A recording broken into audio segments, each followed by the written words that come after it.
Hello, my name is Christian Pemberton, and my project is a literature review of user experience ingenuity tactics of social media platforms. So, I will start with a small anecdote to help illustrate my point of this lit review. Please keep in mind that I live in New Jersey. So one day this past April, I decided to take an early nap as I felt exhausted. Since sunrise, I had been helping my mom, reorganize her garden and do chores. Mid nap, I woke up to the oddest sensation. My bed was shaking. I was stunned for a second there. I thought I had a lucid dream, or somehow worse had died or was in the middle of dying. That's until I received a notification on my phone. Don Lemon tweeted, "Totally just had an earthquake in New York. Did you feel it?" I definitely felt it, Don Lemon. So, my point is that the world relies on social media, be it news notifications, rare notifications about northern coast earthquakes, the latest about friends and family. Social media is essential to our daily lives. In doing so, us humans have become extremely accustomed to the consistency of SMS platforms. Even minor changes to standardized layouts, regardless of the quality of those changes, have the potential to cause widespread user discontent. However, we know that UX must continue to evolve in efforts to continue to meet the known and unknown needs of its users. So, this literature review poses tactics such as text mining, text polarity, persuasion psychology, open forums, and re examined heuristic evaluation models as potential arenas of solution to help ease users' tension in their journey to transition. So, text mining and text polarity. The two are very different, but also very similar. Text mining is a technique where you scan text for similarities and you group it into corresponding data sets. Text polarity is the same thing, however, polarity also maps according to the user's emotions and intent and also values. So basically, in these two case studies, one used text mining and one used text polarity. In the text mining one, researchers found that after mapping the data sets of user concern to core UX models, they could structure, a sort of hierarchical order of the most desired themes. And then after, making this order, they actually created some solutions. And after going through the typical rounds of user testing, they found that their hypothesis was accurate and that many users were okay with these changes and that it did not cause them to have panic attacks and they were okay with it. And they had very little edits.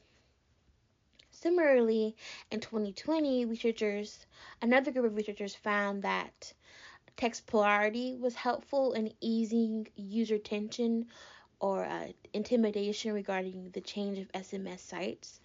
Um, they conducted a widespread analysis also on Twitter, and they found that people most valued trust, autonomy, and knowledge, and that this was expressed through different types of emotion.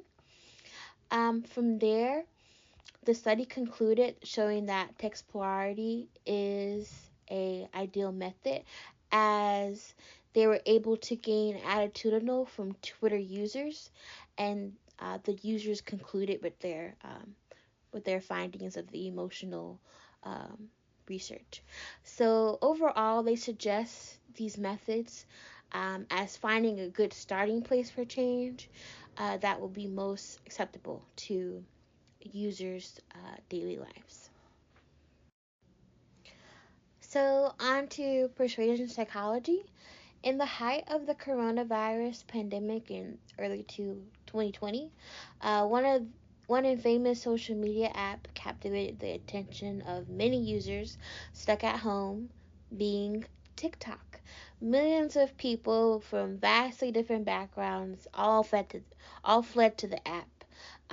In this study, one researcher investigates this phenomenon as widespread user adoption of a completely new SMS user interface on such a scale is very, very rare.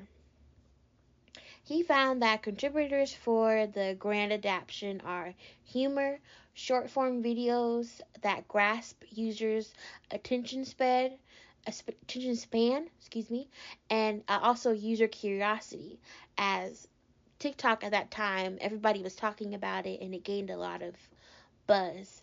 In addition, his results also account the grand adaptation to the idea that mobile first-person camera views increase users' immersion, social presence, and entertainment, which are three additional tenets of persuasion. Wang suggests that designers should leverage this interest as these tools as a tactic to help mitigate initial negative reactions to SMS UX changes. So next on to open forums and directedness. One researcher hypothesized, how would users react to change if we just asked them? So his team found that the posts in which users were directly asked for input received the most engagement by 300%. What's more is that some of the interviews mentioned, willingness to volunteer and future case studies and help out. Such findings propose a positive correlation between preemptive user awareness and then design change. And they did this on TikTok, so it got a lot of traction. So yeah, very interesting. So the last recommendation is an improved set of heuristic evaluations. Basically, this group of researchers proved that Nielsen's heuristic evaluation model and that of many other scholars weren't initially made to be tailored to social media sites. So the research, they made a new entire model, and their theory is that if designers followed this when evaluating the UX of SMS, that they would end up generating change that would be more feasible to these types of users. So that concludes my presentation, and thank you for your time.